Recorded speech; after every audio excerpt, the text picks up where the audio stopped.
सबसे पहले बांसुरी स्वराज जी, आपसे ही शुरुआत करते हुए, अरविंद केजरीवाल का सीधा दो टूक कहना है कि दुनिया की सबसे बड़ी पार्टी ने वोटों की जिस तरह से चोरी की है वो बेहद शर्मनाक है। वो चंडीगढ़ मेयर के चुनाव में वोटों की धांधली, वोटों की चोरी के आरोप आप लोगों के ऊपर लगा रहे हैं। क्या है इस पर जवाब आपका?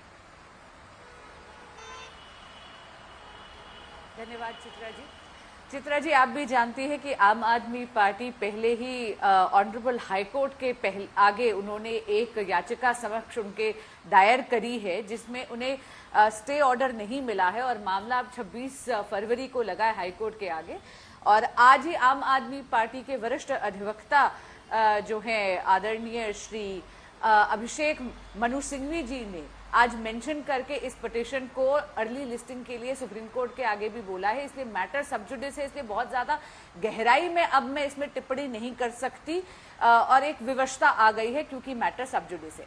लेकिन इतना मैं आपको जरूर कहूंगी कि यही अगर परिणाम इनके अनुकूल होता, यानी आम आदमी पार्टी का यदि उम्मीदवार जीत जाता तो ये कहते सब कुछ ठीक है। इनकी एक पुरानी आदत बन गई है कि जब भी कहीं पर भी इंडी गठबंधन के लोग हारते हैं तो वहां पर कभी ईवीएम पर दोषारोपण कर देते हैं, इस बार प्रिजाइडिंग ऑफिसर पे दोषारोपण कर रहे हैं। पर मैं पूछना चाहती हूँ, लोकतांत्रिक प्रक्रिया का गला जो ये दिल्ली में घोट रहे हैं एमसीडी में, उसका क्या?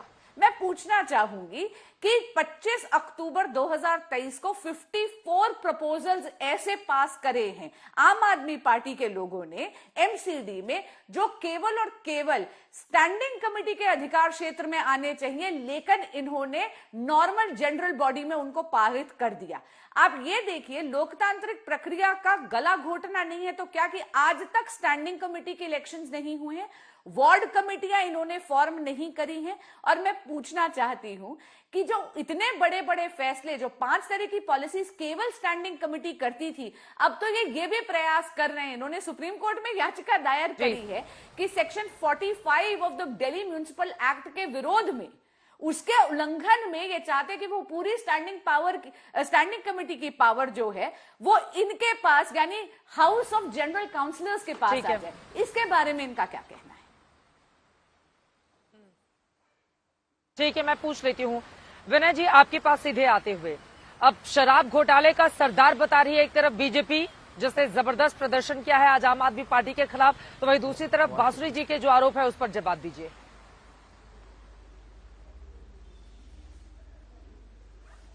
आवाज नहीं आ रही।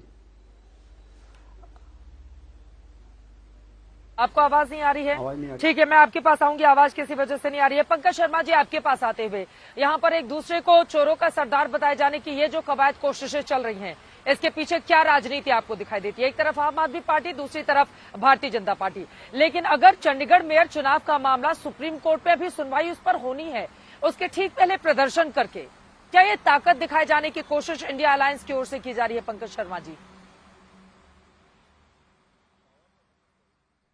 देखिए, प्रदर्शन करना, विरोध करना, ये किसी भी राजनीतिक दल का लोकतांत्रिक अधिकार है।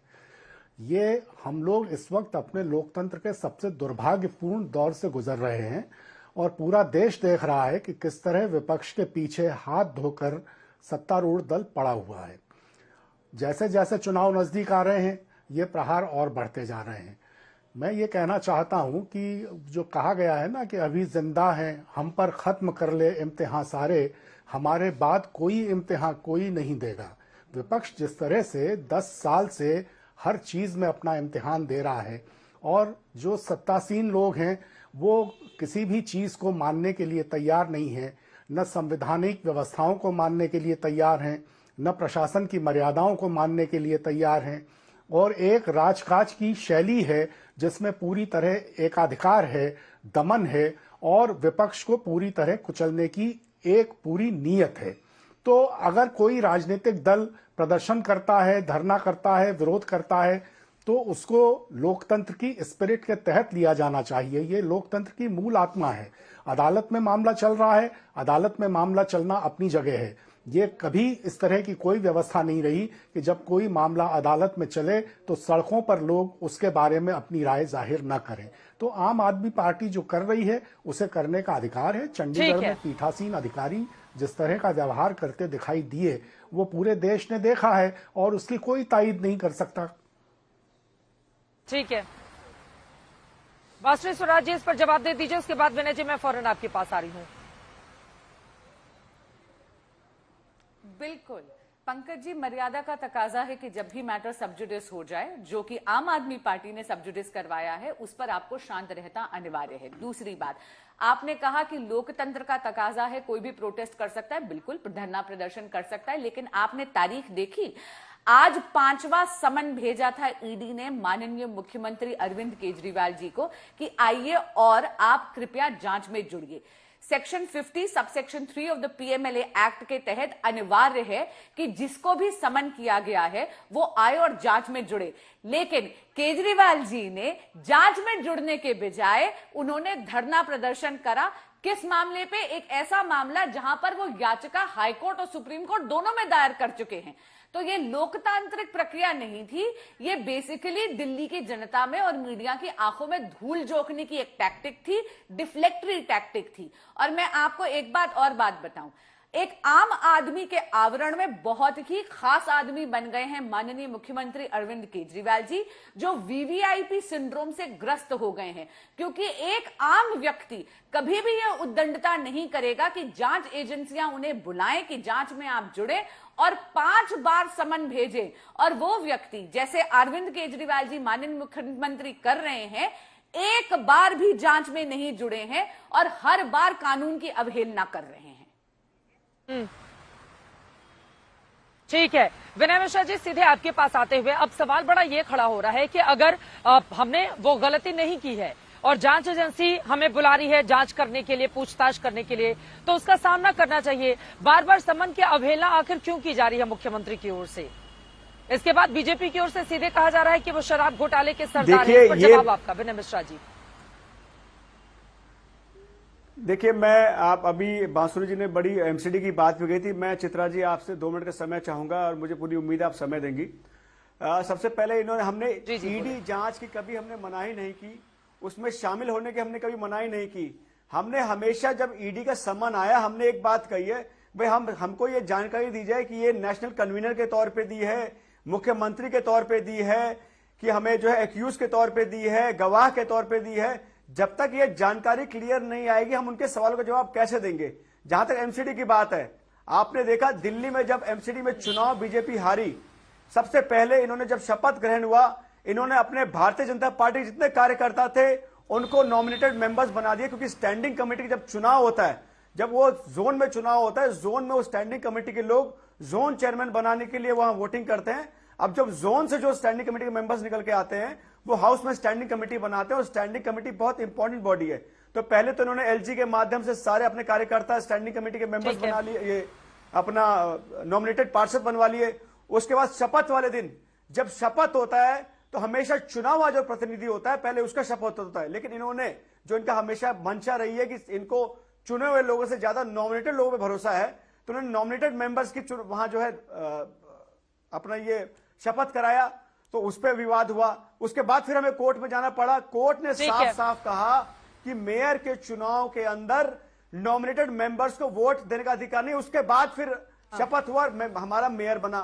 दूसरा, मैडम ये बात करती हैं लोकतंत्र की, जिस पार्लियामेंट में, देश के पार्लियामेंट में जिसका संविधान पूरी दुनिया जानती है, उस पार्लियामेंट के 146 सांसदों को इन्होंने सस्पेंड करके उसके बाद वहां अब 3-3 न्यायपालिका का जो भारतीय न्याय संहिता जो लेके आए उसको इन्होंने पास किया।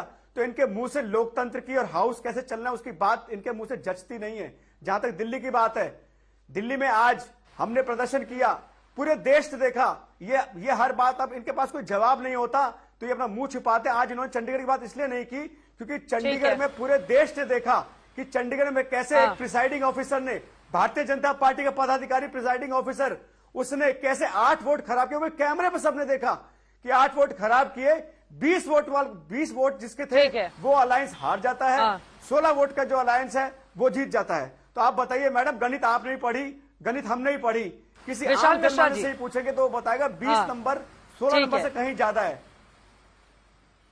तो कहीं ना कहीं इनकी मंशा साफ दिख रही है। विशाल जी अब बताइए, अब 20 नंबर और 16 नंबर में कौन ज्यादा है ये बताने की जरूरत तो है नहीं।